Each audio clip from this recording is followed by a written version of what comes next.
Ser um adolescente milionário era o sonho de Barry Minkow. Só que, para fazer isso, ele usou alguns caminhos, digamos assim, um pouco mais fáceis.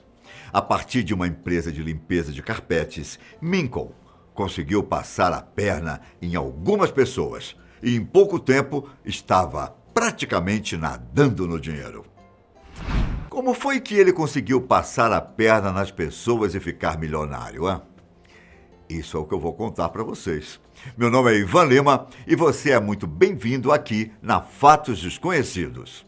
Minkow nasceu na Califórnia. Oriundo de uma família judia, ele foi criado em Reseda, um bairro de Los Angeles. Com apenas 9 anos de idade, a mãe de Minkow conseguiu para ele um emprego como telemarketing na empresa de limpeza de carpetes em que ela trabalhava. Imagine, uma criança de 9 anos atendendo telefones e marcando os serviços da empresa. Bom, com 15 anos de idade, Minkow decidiu que não iria mais ser funcionário. Ele resolveu abrir sua própria empresa, na garagem de casa. Ele então abriu a Z-Best, uma empresa de garagem, mas que tinha 4 funcionários e 4 telefones. No começo, Minkow dependia de amigos para levá-lo nas casas para prestar o serviço, já que ele não tinha carteira de motorista. Além disso, ele também tinha dificuldades para cobrir as despesas mais básicas. Pelo fato dele também não ser maior de idade, 2 bancos fecharam suas contas comerciais, pois a lei da Califórnia não permitia que menores assinassem contratos vinculativos, incluindo cheques. Muitas vezes, ele tinha dificuldades até de fazer a folha de pagamento. Diante de todas essas dificuldades, ele financiou seus negócios, roubando e vendendo joias da sua avó ou cometendo fraudes em cartões de créditos. Sabe aquele ditado que diz que a ocasião faz o ladrão? Pois é. A frase se encaixa bem a Barry Minkow. Entre uma fraude e outra, Minkow resolveu ingressar no ramo de seguro de restauração. Nos Estados Unidos, esse tipo de serviço é bem comum e é basicamente uma empresa que presta serviço de restauração a qualquer imóvel que tenha sido afetado por incêndio, inundação e coisas do tipo. Com o auxílio de Tom Padgett, um corretor de seguros, Minkow falsificou diversos documentos, onde dizia que a Z-Best estava envolvida com projetos de restauração da empresa de Padgett. Os dois criaram a empresa falsa, o que confirmava os detalhes dessas restaurações aos banqueiros de Minkow. Com isso, ele tinha feito empréstimos de vários bancos e passou a expandir sua empresa para o sul da Califórnia. O objetivo era atrair investidores para fazer um esquema bastante conhecido no Brasil: a pirâmide financeira. E mesmo sendo um cara trapaceiro, sua empresa de limpeza de carpetes prestava um serviço de qualidade. Enquanto isso, a empresa de seguros de restauração tinha fraudes em 86% da sua receita. Em 1985, Minkow terminou o colegial e decidiu investir todo o seu tempo para a Z-Best. Apesar da recente expansão, ele ainda precisava de mais dinheiro. Foi quando ele conseguiu um empréstimo de Jack Catin, um empresário de Los Angeles que tinha vínculos com o crime organizado. Tempos depois, Catin processou Minkow por não lhe pagar sua parte dos lucros da empresa, mas Minkow o acusou de ser agiota. O processo ainda estava nos tribunais quando, em 1987, Catin acabou falecendo. Minkow também se envolveu com vários outros criminosos. Um dos principais acionistas da empresa de Minkow, Maurice Rind, havia sido condenado por fraude em valores mobiliários em 1976. Já Robert Viggiano, um ladrão de joias e um renomado agiota, também era sócio de Minkow. Depois de escutar conselhos de um amigo, Minkow abriu o capital da empresa e ganhou uma vaga na Nasdaq. Mas, por sorte, Quem fez a auditoria da empresa antes da abertura do capital não visitou os locais da empresa de seguros de restauração, pois se isso tivesse sido feito, teria descoberto todas as fraudes de Minkle. Ele manteve 53% da empresa, se tornando um milionário. A abertura de capital foi uma maneira de encobrir suas atividades fraudulentas. Para ter mais financiamento, Minkle tentou levantar 15 milhões de dólares em capital por meio de uma oferta pública inicial de ações da Z-Best. Uma oferta pública na qual as ações de uma empresa são vendidas a investidores institucionais e individuais. Quando os contadores disseram que queriam inspecionar as operações da empresa, Minkle deu um golpe de mestre. Ele simplesmente deu um jeito de usar um prédio incompleto para apresentar um trabalho de restauração falso.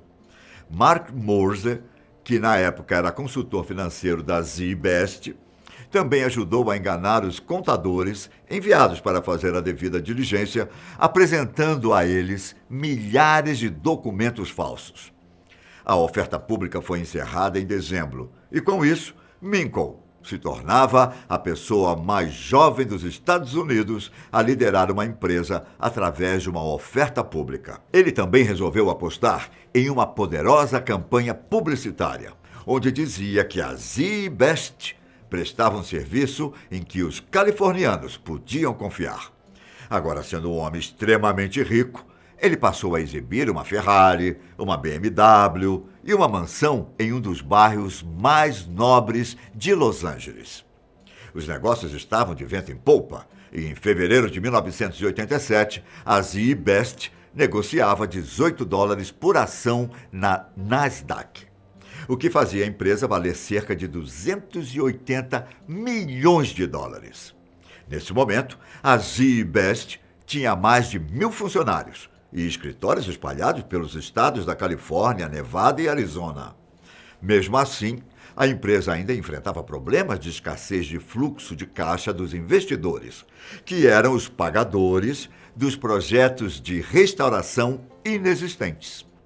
Quando Minkle descobriu que uma concorrente estava à venda, ele iniciou as negociações para fazer uma fusão das empresas, pois assim ele poderia ter o dinheiro para resolver os problemas de fluxo de caixa da Z-Best. Além disso, Minkle achava que a fusão daria dinheiro suficiente para encerrar o esquema de pirâmide antes que ele fosse pego. As duas empresas concordaram com a fusão. Em um acordo de 25 milhões de dólares, ficou decidido que a marca Z-Best permaneceria. E Minkle parecia que não queria parar. Ele ainda pretendia levantar entre 700 a 800 milhões de dólares para comprar a Service Master, uma grande empresa norte-americana, e ainda tinha planos para expandir para o Reino Unido. As coisas começaram a sair do trilho quando descobriram que Minkle tinha cometido fraudes em cartões de crédito para pagar as contas da empresa nos primeiros anos. Apesar de ter pago a maioria das vítimas, ele ignorou uma dona de casa, que também tinha sido vítima de suas fraudes. Essa mulher, então, conseguiu localizar outras pessoas que haviam sido enganadas por Minkle e contou todas as suas descobertas ao Los Angeles Times. Todo esse alvoroço fez com que as ações da Z-Best caíssem 28%. A partir daí, todo o reinado que Minkle tinha construído foi por água abaixo. Dezenas de fraudes, documentos falsos e lavagem de dinheiro foram descobertos. Isso sem falar na empresa de seguro de restauração, que depois de ser pego, Minkle confessou que não existia.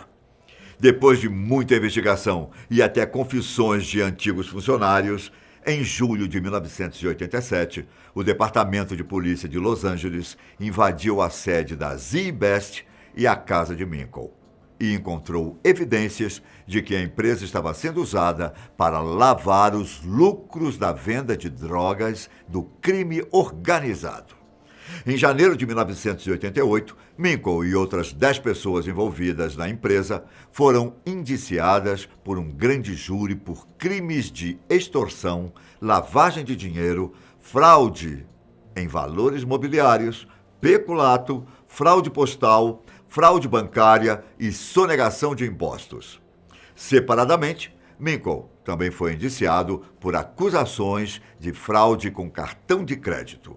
Aproximadamente um ano depois, Minkow foi considerado culpado de todas as acusações, sendo condenado a 25 anos de prisão. Após sua libertação precoce, em 1995, ele tornou-se ministro ordenado e serviu como pastor em uma igreja na Califórnia. Minkow investigou informalmente e relatou outros esquemas de pirâmide. A partir desse sucesso, ironicamente, ele formou o fraudulento Fraud Discovery Institute. Em 2011, ele foi novamente condenado por fraude e sentenciado a 5 anos de prisão. Alguns anos depois, ele foi condenado a mais 5 anos de prisão por fraudar sua igreja. Depois disso, seu saldo de restituição se acumulou para 612 milhões de dólares. Apesar de todos esses crimes, Barry Minkow foi libertado no dia 6 de junho de 2019. Essa é a história de um verdadeiro vigarista, que por muitos anos ganhou dinheiro enganando pessoas inocentes. Quer saber mais detalhes sobre essa história? O filme Con Man foi lançado em março de 2018 e conta com mais detalhes toda a trajetória de Minkow. Eu me despeço por aqui. Até a próxima. Tchau!